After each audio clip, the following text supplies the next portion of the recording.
بسم اللہ الرحمن الرحیم۔ بسم اللہ الرحمن الرحیم، الحمدللہ رب العالمین والصلاة والسلام علی رسولہ محمد وآلہ واصحابہ اجمعین، اما بعد۔ درس نمبر 90۔ آج کے سبق کا عنوان ہے وحدان، یعنی جس سے صرف ایک راوی روایت کرے اس کی بحث۔ راوی پر جرح کی اقسام کا ذکر چل رہا تھا، اور 8ویں قسم راوی کا مجہول ہونا، یہ ایک جرح تھی۔ حافظ ابن حجر رحمۃ اللہ علیہ پھر اس کی کئی قسمیں ذکر فرما رہے ہیں، اور پہلی قسم کے بعد دوسری قسم کا ذکر فرما رہے ہیں کہ وہ راوی اس وجہ سے مجہول ہو کہ اس سے روایت کرنے والا صرف ایک ہو، یعنی وہ قلیل الحدیث ہو اور اس کی روایت کم ہو، جس کی وجہ سے اس کے بارے میں زیادہ کسی کو معلوم نہ ہو، وہ مجہول ہو۔ فرماتے ہیں والامر الثانی ان الراوی قد يكون مقلا من الحديث فلا يكثر الاخذ عنه، وقد صنفوا فيه الوهدان وهو من لم يروي عنه الا واحد ولو سمي، فمن جمعه مسلم والحسن بن سفیان وغیرهما۔ دوسری بات یہ ہے کہ وہ راوی قلیل الحدیث ہو، یعنی وہ حدیث بہت کم حدیث سے اس سے منقول ہو، جس کی وجہ سے اس سے کسی نے حدیث زیادہ روایت نہیں کی ہو۔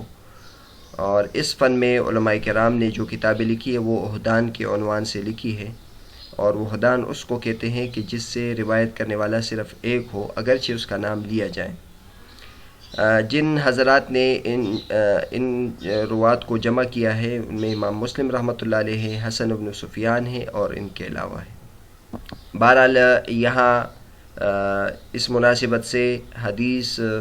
علوم حدیث کی ایک اور نوع وحدان کا ذکر یہاں ہو رہا ہے،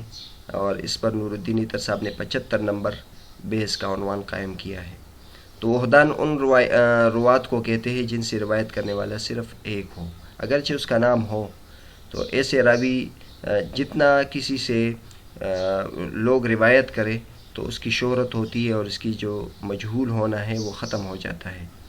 اور جس شخصیت سے روایت کرنے والے کم ہوتے ہیں تو اس کی وجہ سے وہ معروف نہیں ہوتا ہے۔ یہ بات ذہن میں رہے کہ اصل تو راوی کی ثقافت اور اس کا ضعیف ہونا اس کے ضبط پر، اس کے حافظہ کے درست ہونے پر، اور اس کی دیانتداری کے درست ہونے پر موقوف ہوتا ہے۔ اب ضروری نہیں کہ جو آدمی مشہور ہو، اس سے روایت کرنے والے بہت زیادہ کئی افراد ہو، تو وہ دیانتداری میں بھی درست ہو اور ضبط اور حفظ میں بھی اچھا ہوگا، اور جو آدمی غیر معروف ہو اس دیانتداری کے لحاظ سے وہ مشکوک ہوگا، یا وہ ضبط و حفظ کے اعتبار سے مشکوک ہوگا۔ تو یہ بات نہیں ہے، لیکن چونکہ محدثین نے جو اصول بنائے ہیں، کئی مرتبہ اس کا ذکر کیا، محدثین نے جو اصول بنائے ہیں وہ ظاہر کے اعتبار سے، عقلی اعتبار سے اور منطقی اعتبار سے بنائے ہیں۔ تو جب کسی شخصیت کے بارے میں کوئی بات معلوم نہیں ہوتی، اسی وجہ سے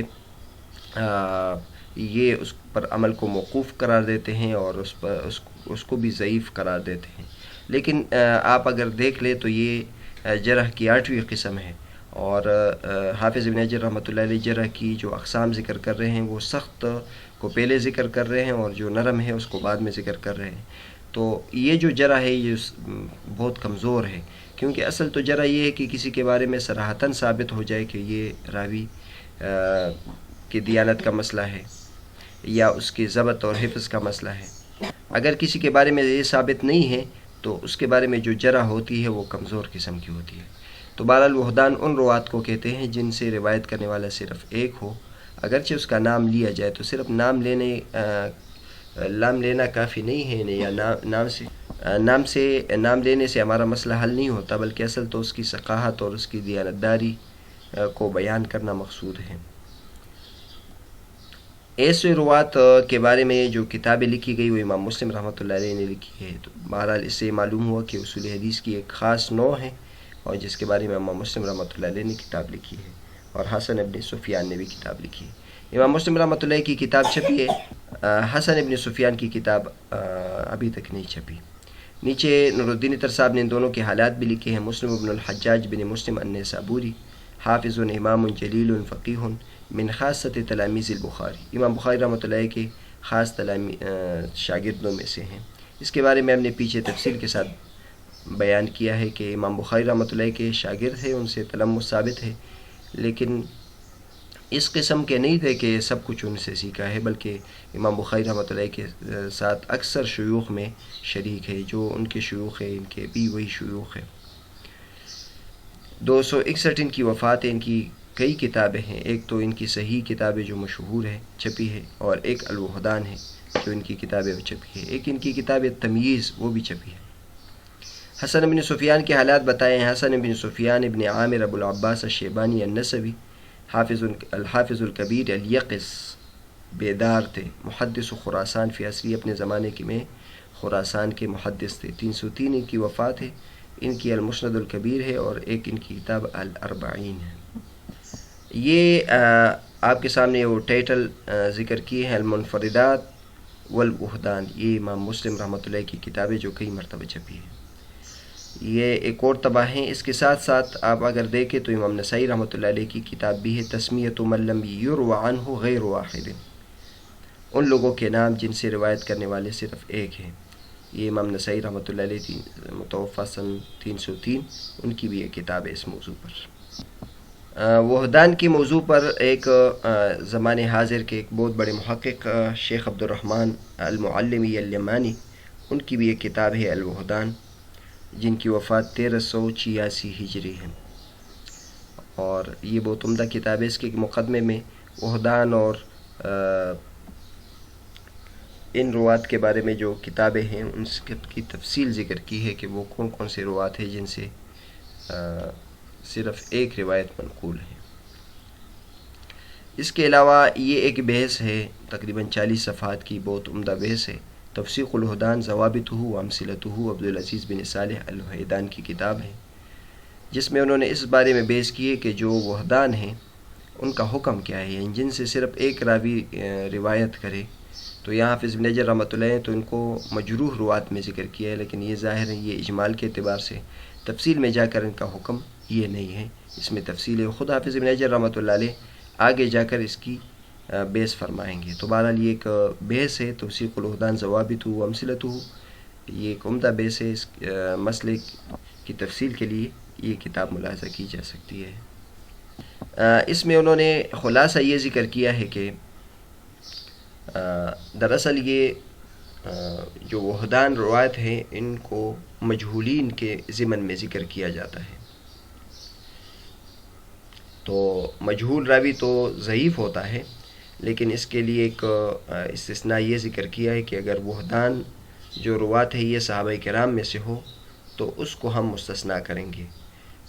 وہ صحابہ کرام جن سے صرف ایک روایت منقول ہے وہ اس قاعدے سے مستثنیٰ ہوں گے، اس لیے کہ صحابہ کرام کے بارے میں یہ فیصلہ ہے کہ صحابہ کرام تمام کے تمام عدول ہے، تو ان کا جو ابہام ہے وہ نقصان نہیں پہنچاتا۔ آگے جا کر حافظ ابن حجر رحمۃ اللہ کی عبارت آ جائے گی، اس میں حافظ ابن حجر رحمۃ اللہ علیہ فرماتے ہیں وحدان کے بارے میں، فَإِن سُمِّيَ الرَّاوِي وَانْفَرَدَ رَاوٍ وَاحِدٌ بِالرِّوَایَةِ عَنْهُ فَهُوَ مَجْهُولُ الْعَیْن، اگر راوی کا نام لیا جائے اور اس سے روایت کرنے والا ایک ہو تو اس کو مجہول العین کہتے ہیں، کل مبہم۔ تو اب یہ مجہول ہے، ضعیف ہے، تو اب اس کا حکم کیا ہے؟ تو مجہول ہے تو وہ ضعیف ہے، لیکن اگر اس کی توثیق کوئی کرے، کوئی امام فن اس کی توثیق کرے، کوئی امام جرح و تعدیل اس کی توثیق کرے، تو اگرچہ سے روایت کرنے والا ایک شخص کیوں نہ ہو تو یہ شخص ثقہ شمار ہو جائے گا۔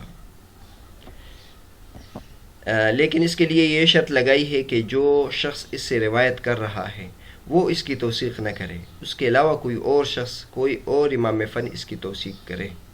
اور یہ اصح مسلک ہے۔ پھر دوسری صورت اس میں یہ بتائی ہے کہ اگر جو اس سے روایت کرنے والا ایک راوی ہے وہ اس کی توثیق کرے تو بھی اس شرط کے ساتھ مقبول ہوگا اگر جو اس سے روایت کرنے والا ہے وہ امام فن ہے، یعنی وہ اہل جرح و تعدیل میں سے ہے۔ تو بہرحال جرح و تعدیل جو توثیق کرے اس کا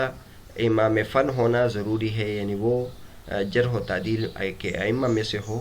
وہ اگر اس کی توثیق کرے تو اس کی توثیق معتبر ہوگی، چاہے وہ اس سے روایت کرنے والا ہو یا اس سے روایت کرنے والا نہ ہو، کوئی اور ہو۔ تو دو صورتیں حافظ ابن حجر رحمۃ اللہ نے بیان کی کہ جس کی وجہ سے اس کی روایت مقبول ہو سکتی ہے۔ جس سے روایت کرنے والا ایک شخص ہو، اگر کوئی امام فن اس کی توثیق کرے تو مقبول ہوگی، یہ مقبول ہوگا یہ راوی، اور اگر جو اس سے روایت کرنے والا ہے وہ اس کی توثیق کرے، اس کے لیے شرط یہ ہے کہ وہ بھی ائمہ جرح و تعدیل میں سے ہو۔ آگے جا کے پھر اس کی کئی صورتیں بن سکتی ہے جو توثیق الوحدان والوں نے اس بارے میں بحث کی ہے کہ اگر ایک امام فن اس کی توثیق کرے اور کوئی اور اس کی تجریح بھی کرے تو پھر وہ اس کے بارے میں وہ تفصیل ہم اس تفصیل میں جائیں گے جو جرح و تعدیل کے تعارض کے باب میں ہے، کہ جرح و تعدیل کا اگر تعارض ہو جائے تو جرح کو تو تقویت یعنی اس کو مقدم کیا جائے گا یا توثیق کو مقدم کیا جائے گا، یہ انشاءاللہ اسی نزہۃ النظر میں آگے آ جائے گا۔ تو اس میں یہ ہے کہ جرح کو مقدم کیا جائے گا، لیکن جرح کے لیے ضروری ہے کہ وہ جرح مفسر ہو اور وہ امام فن کی طرف سے ہو۔